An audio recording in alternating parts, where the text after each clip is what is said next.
Hey guys, I hope everyone's having a good Wednesday. So I was thinking about when I would make these videos, and I was thinking that Wednesdays would probably be a good day to shoot for. It might not be every Wednesday or stuff like that, but I definitely think Wednesday is the middle of the week, so people might need some more motivation during the middle of the week. Maybe you haven't started working out or you haven't started eating healthy or good for the week and you need to start, so that'll motivate you. Or if you've already started, maybe it'll motivate you to continue until the end, until the weekend. And so, yeah, I think Wednesdays are probably a pretty good day to post videos since it's the middle, and hopefully that'll be a good day for everybody. So, today I definitely wanted to go over a few foods that I eat regularly and things that kind of replace some of the things we really like to eat that we shouldn't eat all the time, maybe. Okay, so also I wanted to go over a few important things about nutrition labels before we get started. So let me find one. Maybe y'all can see this one.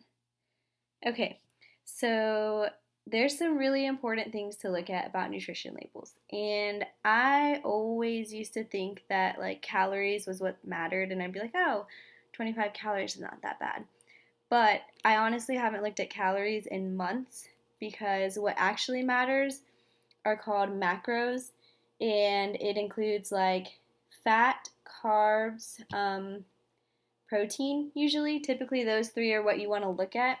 So, if you can look on the label, you'll see like you want to look at the fat and the carbs and the protein. Also, like things like sodium and sugar are clearly important to a degree. But anyways, so I just wanted to clarify that not necessarily looking at the calories is what you need to do, but looking at the other stuff is kind of important, and if not more important.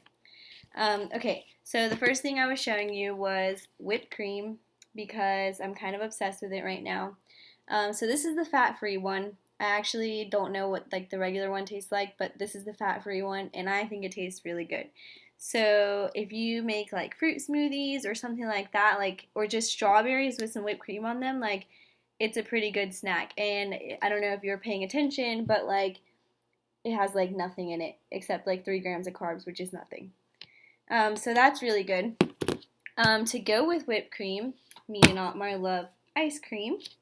So I know regular ice cream is not that good for you. So this is slow churned ice cream. They also make a slow churned sugar free. So I know most of you are like, ew, that's probably gross. But honestly, the slow churned sugar free vanilla bean by this brand is super good. And like, I think it tastes so good for what it, like, I really think it tastes almost like regular ice cream. And maybe that's just me, but it's really good.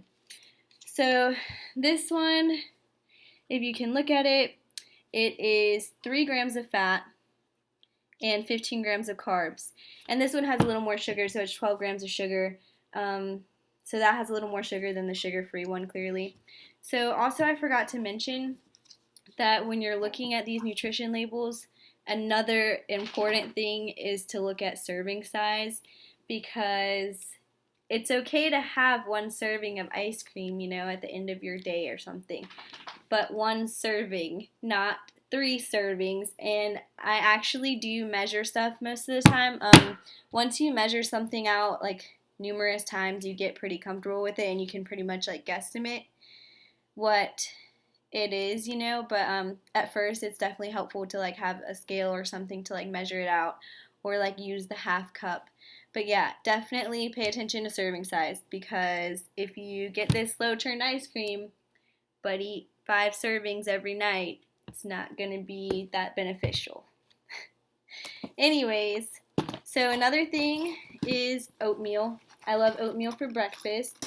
But the important thing I want to point out about this is protein oatmeal. So stores and companies are making like literally everything with protein. So whenever that's an option, just get it. Like it's not going to make any difference. Like this is just regular oatmeal, but it also has protein. So like whenever there's a protein option, it's going to be way better because it's the food that you're already going to eat anyways, enriched with protein. So that's really helpful, especially if it's hard for you to get in protein. That's a good one. So next, I just have peanuts. because, well, these are protein peanuts. But I wanted to go over something really quickly about peanuts. So I know I told you guys to look at fat on labels, and that's one of the important things to look at. But you have to know what healthy fats are. So peanuts, this has 3 servings in it, and it has 9 grams of fat per serving, which may seem like a lot of fat if you ate the whole thing. But you have to remember that peanuts are naturally fattening, and they're very good fats, though, very healthy fats. So don't freak yourself out about things like peanuts, avocados, stuff like that. They're naturally very fatty foods, but it doesn't mean that it's bad fat. So you kind of have to understand before going into that yes, it does say that there's a lot of fat, but it's not going to hurt you. Okay. So another thing is that a lot of things are made in reduced fat, and so I usually get the reduced fat option. I don't feel like they taste that different from the regular options that often, you know. Like these are just wheat thins basically, and I feel like they taste exactly the same. So if there's a reduced fat option, just try it. Like you will never know, like unless you try it, whether it tastes pretty good or not. But yeah, so it could taste almost the same, and that's what I've noticed a lot actually, is that they usually end up tasting exactly the same. And I'm like, wow, I could have been doing this like way longer. But yeah, so definitely try reduced fat options. Okay, so this one is my favorite discovery probably. So these are fries, and yes, they are so good. They are 98% fat-free. So the macros for this is 1.5 grams fat, 21 grams of carbs, and then like that's it for, I think it's 12 fries. So that's pretty good. Like if you want some fries, like these are definitely macro friendly. They're not gonna kill your diet, like, and it's a good way to like fix that craving. Like I know that these aren't gonna be like some Bojangles fries or something, but if you're craving fries and like you eat these, like you just saved yourself a whole bunch of fat and grease and everything, and they're just so much better for you. And this brand is actually really good, and they make all kinds of different fries. So they have like waffle fries and like tater tots and all different kinds of things that are healthier options. So I would definitely check that out. I think I have peanut butter. Once again, reduced fat. So I think I like this peanut butter better than the regular peanut butter. But I know some people will probably disagree with that. I just like the consistency of it better. So I got reduced fat. Once again, with the peanut, you're going to have to remember that these are peanuts in here, so this is going to have a lot of fat. It's going to look like a lot of fat. But just make sure you're watching your servings, and like as long as you're doing serving sizes and you're paying attention to that, like it's really not going to hurt you to eat certain things. And I think that's a really important thing to think about. And the last thing, probably have seen me post about these. These are my favorite. So Quest bars are 20 grams of protein, 1 gram of sugar, 21 grams of carbs, and 8 grams of fat. But they also have like peanut material in them, so that's some of the fat is accounted for in that. But this is the cookie dough one. It tastes so good, and like I honestly love it because it's 21 grams of protein in this little bar, and so that's really good. And also, so I just recently found out what it says only 3 grams net carbs. So I just found out what that meant myself. Apparently it means that you look at the carbs, and then fiber like burns that kind of stuff, so you have to look at the fiber also. So it has 21 grams of carbs and 17 grams of fiber. So when you subtract those out, you end out with only actually consuming 3 grams of carbs, which is really good for like a bar type thing, because I know like Quaker and like all those other brands, you know, like those are high carb for such a small bar.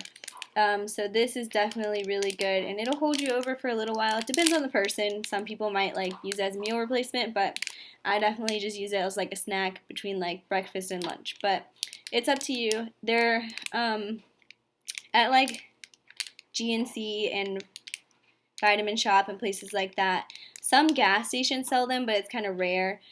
But I would definitely recommend investing in these. And they have tons of flavors, but this is just my favorite. But yeah, I think those are so good. And wherever you can get protein in, like you really should, because sometimes it's hard for people. Definitely like eating meats and stuff like that helps a lot. But those are just some extra ways to get in protein. So I really hope that that was helpful, and I definitely will be including more food later on as I include more videos. So I'll give you sneak peeks at different foods and different workouts in the future, but I just wanted to go ahead and give you guys like a small segment of what I would be talking about. And I hope you guys have a great day. Bye!